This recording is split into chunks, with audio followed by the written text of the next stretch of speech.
పడేటటువంటి అవకాశం ఉంది. రేవంత్ తప్పు చేశావంటూ ఇన్కన్వెన్షన్ వార్త కూడా కనబడుతుంది. ఇక ఇంకొక వార్త నెక్స్ట్ మనం చూస్తా ఉన్నాం. ఇక్కడ నెక్స్ట్ టార్గెట్ పల్లా అట. Next target Palla. మల్లారెడ్డి దూకుడు పెంచిన హైడ్రా యూనివర్సిటీల కూల్చివేతకు రంగం సిద్ధం. పల్లాపై వెలువెళ్తున్న ఫిర్యాదులు, పోలీసులకు నీటిపారుదల శాఖ ఈఈ కంప్లైంట్. పోచారం పోలీస్ స్టేషన్లో కేసు నమోదు. చెరువులు బఫర్ జోన్లో అనురాగ్ యూనివర్సిటీ నిర్మాణం. మల్లారెడ్డి అక్రమ నిర్మాణాలపైన హైడ్రా నజర్. చెరువులు నాలాలు ఆక్రమించి కాలేజీల నిర్మాణం. ఇక మల్లారెడ్డి యూనివర్సిటీ కాలేజీలు ఆసుపత్రులపై హైడ్రాకు ఫిర్యాదులు. HYDRAA Hyderabad disaster response and assets monitoring and production agency. ఇప్పుడు ఈ పేరు హైదరాబాద్లో ఒక సంచలనం. ఇప్పటికే నగరంలో చాలా చోట్ల అక్రమ నిర్మాణాన్ని కూల్చివేసింది. తాజాగా సినీ హీరో నాగార్జునకు చెందిన మాదాపూర్లోని కన్వెన్షన్ కూల్చివేసిన హైడ్రా సంచలనం సృష్టించింది. ఈ నేపథ్యంలో ఇప్పుడు హైడ్రా నెక్స్ట్ టార్గెట్ ఏంటి, మునుముందు ఏం జరుగుతోంది?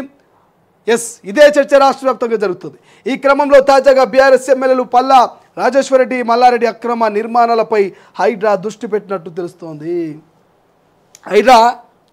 హైడ్రా ముందు ఈ ఇద్దరిని ఫోకస్ చేయాల్సింది. పల్లా రాజేశ్వరరెడ్డిని లేకపోతే ఇక్కడ మల్లారెడ్డిని ఫోకస్ చేయాలి. మల్లారెడ్డి గతంలో ప్రభుత్వ స్థలాన్ని ఆక్రమించి ఓ రోడ్ వేసుకున్నాడు ఆయన కాలేజీకి. ఆ రోడ్ను కూడా కూలగొట్టేటువంటి పరిస్థితి మనం చూసినాం.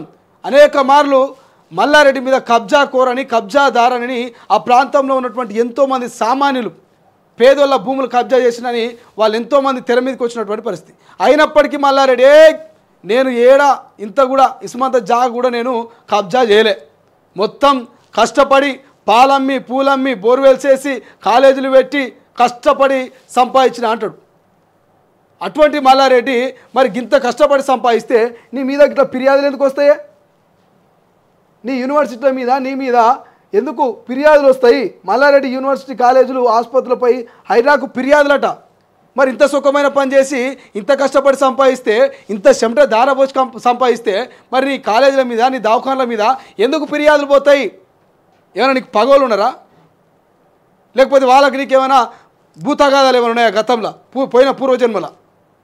నువ్వు బరాబర్ కబ్జా చేసినావు కాబట్టే నీ మీద ఎలా ఫిర్యాదులు పోతూ ఉన్నాయి. సో ఒక్కసారి చెప్తున్నా, ఖచ్చితంగా హైడ్రా మాత్రం హై డెసిషన్ తీసుకుంటున్నది. ఎక్కడికక్కడ అక్రమ కట్టడాలని కూల్చే దిశగా పోతున్నది.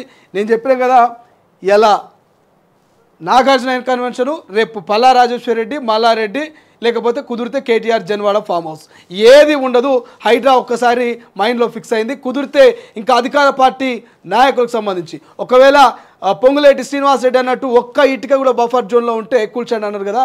నిజంగా అధికార పార్టీ నాయకులు ఒకవేళ ఆ యొక్క ఫామ్ హౌస్లో ఇంట్లో ఉంటే అటు పొంగులేటి శ్రీనివాసరెడ్డి ఇల్లును కూల్చేందుకు కూడా హైడ్రా వెనుకడుగు వేదనేది క్లియర్గా అర్థమైంది. నేను ఈ మాట ఎందుకు చెప్తున్నా అంటే, దానం నాగేందర్ విషయంలో అధికార పార్టీ నాయకుడైనా వదిలిపెట్టలే, ఎంఐఎం మిత్రపక్షమైనా వదిలిపెట్టలే, ఇలా సినీ నటుడు నాగార్జున వదిలిపెట్టలే. అట్లాంటప్పుడు పల్లా రాజేశ్వరరెడ్డిని, మల్లారెడ్డిని హైడ్రా ఎందుకు వదిలిపెడుతుంది? ఇన్ని ఫిర్యాదులు పోతా ఉన్నాయి. సో ఖచ్చితంగా వదిలిపెట్టొద్దు. చెరువులను మింగిన నాయకులను ఖచ్చితంగా ఆ ఇల్లు కూల్చాలి, ఇక బయటకి ఈడ్చాలి.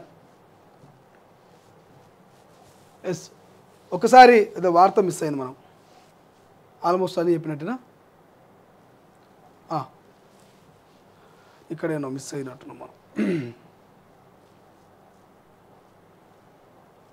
Okay okay